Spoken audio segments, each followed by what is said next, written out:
The purpose of this video is to introduce you to the website of the North Carolina Museum of Art and to help you to begin thinking about the art object you will choose for your paper this semester. Start from the Art 111 Blackboard course. Select the Lessons tab and open the folder titled Museum Information. Open the link to the North Carolina Museum of Art.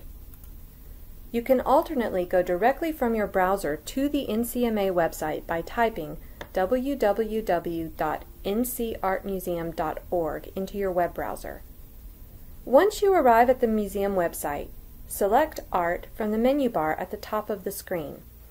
Scroll down to the first choice, Permanent Collection, and select the link. The first page you will see is a general overview of the works of art owned by the NCMA. There are two ways that you can look at the objects that are owned by the museum. From the menu bar at the top of the overview page, you can select Collections to view the different subsets of the NCMA's permanent collection. Alternately, underneath an image of Pierre-Jacques Valaire's oil painting, The Eruption of Mount Vesuvius, there is a paragraph titled About. Within this paragraph are a number of red-lettered words, such as Italian or Egyptian.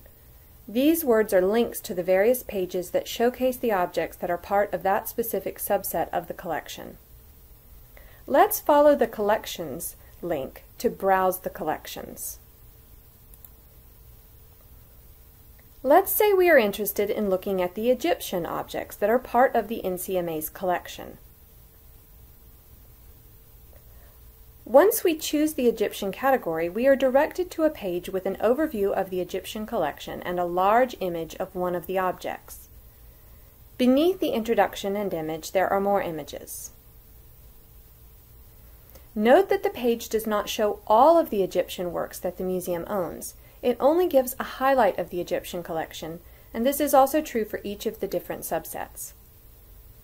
For this assignment, I am asking you to choose one of the objects that are available for you to view online. Selecting one of the images from the collection page will allow you to see a larger image and will provide you with the basic information about the piece. Let's take a closer look at the bust of the goddess Sekhmet by selecting the image of the statue.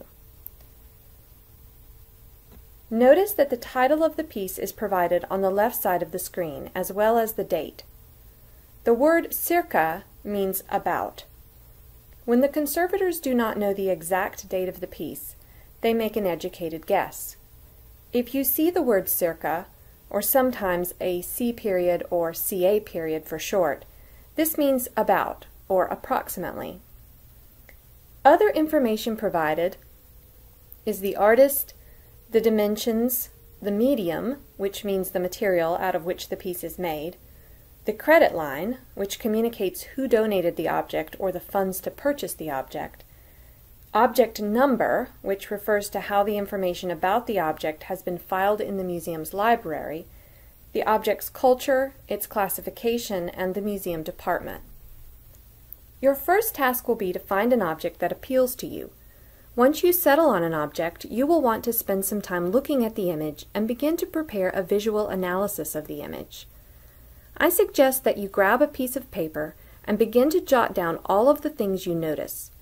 You might want to make a list of the elements and principles of art that have been introduced in the first section of your textbook, such as line, shape, texture, form, contrast, balance, and so on. Let's practice a visual analysis brainstorm together. I'm going to navigate back to the collection overview page by selecting the Overview option from the menu bar. I will scroll down, and below the painting of Mount Vesuvius, I'm going to follow the link to the Contemporary collection. I'm immediately interested in the piece that is displayed. It is Kehinde Wiley's Judith and Holofernes. I will select the red text link for this particular piece. Now I can see a full image of the work and its information. Now I'm going to begin to write down all the things I notice about this image, starting with a basic overview of the contents of the work. What am I looking at? The painting is oriented like a portrait, as opposed to a landscape.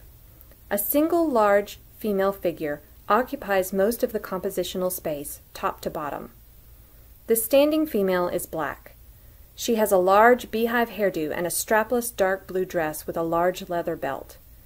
In her right hand she is holding the head of another woman by the hair. Her left hand has a knife or sword in it. The only visible part of the weapon is the hilt, since the rest is behind the standing figure. How about the background or setting? The background is completely filled in with a large pattern of bright flowers on a dark blue field. The pattern reminds me of the kind of thing you might see on curtains or a couch. It looks like a fabric pattern. At the same time, it is not a tiny pattern you would expect given the size of the woman. In fact, the flowers in the pattern are about the same size as the woman's head. This creates a sense of distorted scale. Either the women are very small, lost in the fabric of an old lady's couch, or the couch pattern is enormous.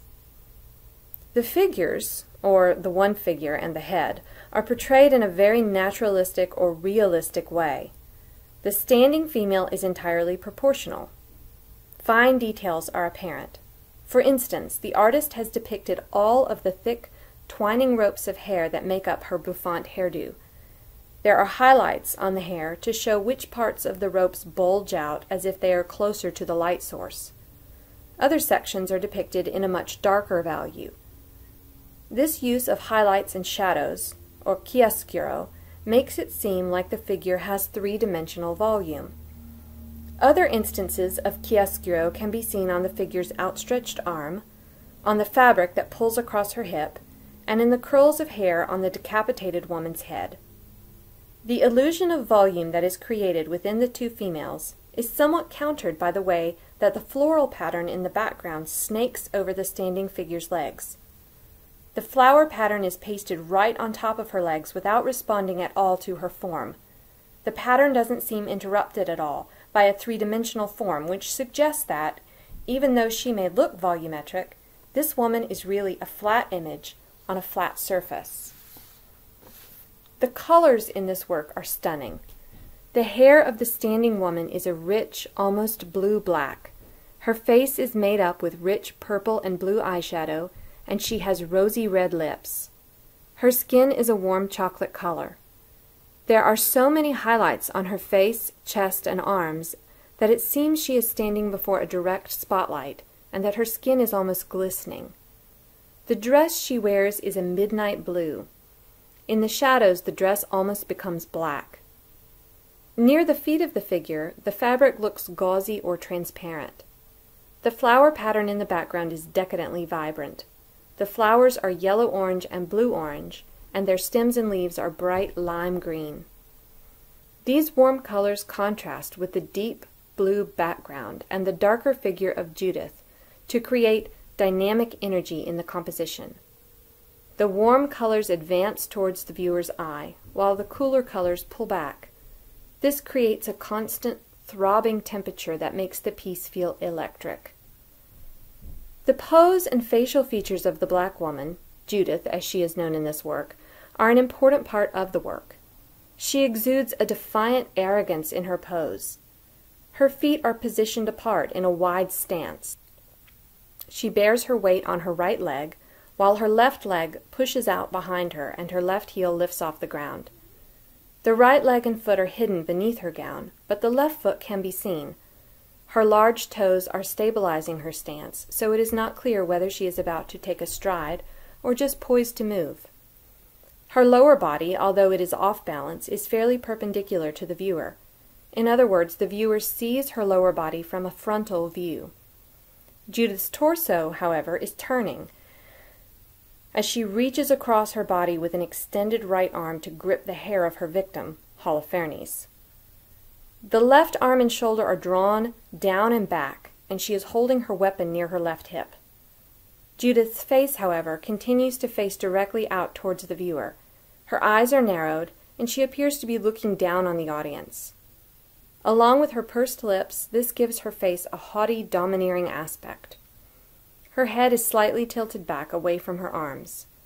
The hairdo creates a rounded crescent shape. The curve of her head and neck counters the outward, curving sweep of her extended right foot. Her body position creates a lovely, organic, implied line that leads the viewer's eye from the tip of the toe to the top of her head. This curve also counterbalances the extended right arm and the hanging, decapitated head on the opposite side of the composition. There are more things that could be said about this piece, obviously.